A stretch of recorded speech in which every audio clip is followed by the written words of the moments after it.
नमस्कार दोस्तों, आप सभी का DGM 44 में स्वागत है।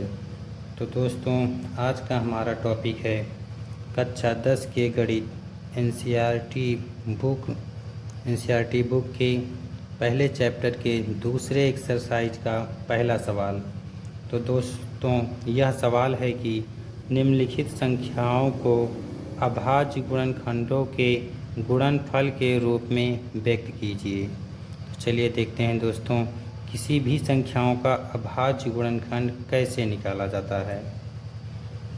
तो यहाँ पर दोस्तों पहला सवाल है, 140 संख्या दी गई है, इसका हमें अभाज्य गुणनखंड निकालना है। तो अभाज्य गुणनखंड निकालते कैसे हैं?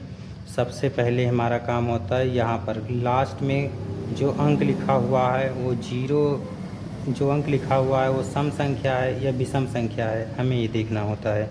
अगर सम संख्या होगा तो उसे 2 से काटेंगे, अगर विषम संख्या होता है तो उसे 3 से काटते हैं, नहीं करता है तो फिर उसके आगे उससे बड़ी संख्या लेकर के काटते हैं। तो चलिए दोस्तों, यहाँ पर हम देखते हैं, यहाँ पर ये 0 सम संख्या है, तब हम इसे 2 से काटेंगे।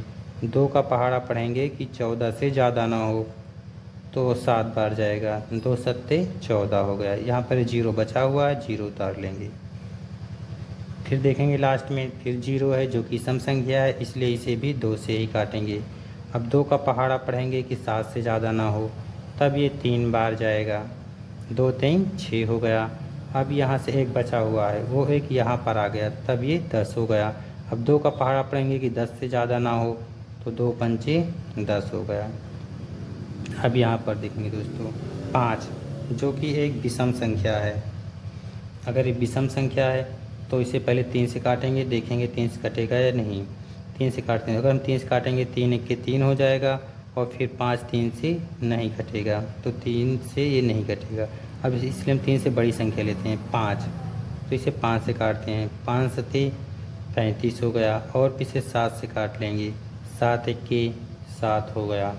तो इसका अभाज्य गुणनखंड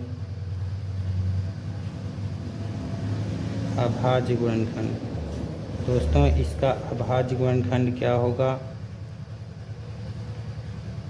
कि 2 गुणे 2 गुणे 5 गुणे 7, यही इसका अभाज्य गुणनखंड हो जाएगा। तो इसी प्रकार दोस्तों हम लोग अभाज्य गुणनखंड निकालते हैं।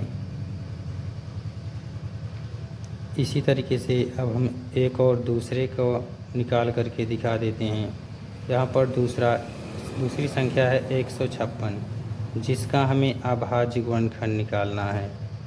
तो यहाँ पर देखेंगे जो लास्ट में लिखा हुआ है वो सम संख्या है या विषम संख्या है। तो यहाँ पर दोस्तों ये सम संख्या है, इसलिए इसे 2 से काटेंगे। 2 का पहाड़ा पढ़ना है कि हमें कि 15 से ज़्यादा ना हो, तो 7 बार जाएगा, 2 सत्ते 14। अभी यहाँ से 1 बचा हुआ है, वो 1 यहाँ पर आ गया, तो ये 16 हो गया। अब 2 का पहाड़ा पढ़ेंगे कि 16 से ज़्यादा ना हो, तो 2 अट्ठे 16 हो गया।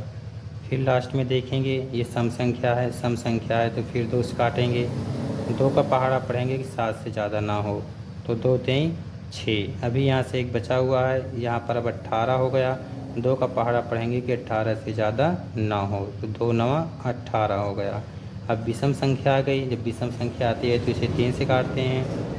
तो 3 का पहाड़ा पढ़ेंगे 3 से ज़्यादा ना हो, तो 3 1 के 3 हो गया। अब 3 का पहाड़ा पढ़ेंगे कि 9 से ज़्यादा ना हो, तो 3 3 का 9 हो गया, और फिर से लास्ट में 13 से काट देंगे, 13 के 13। तो दोस्तों इसका अभाज्य गुणनखंड क्या आया? इसका अभाज्य गुणनखंड,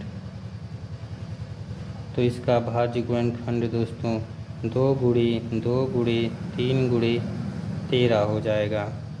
तो दोस्तों अब ये बाकी का जो सवाल है, तीसरा चौथा पाँचवा, आपको खुद ही लगाना है। दोस्तों यदि आपको यह वीडियो पसंद आया हो तो लाइक शेयर और कमेंट ज़रूर करें। यदि आप इस चैनल पर नए हों तो चैनल को सब्सक्राइब ज़रूर कर लें और बेल आइकन को दबाना ना भूलें। धन्यवाद दोस्तों।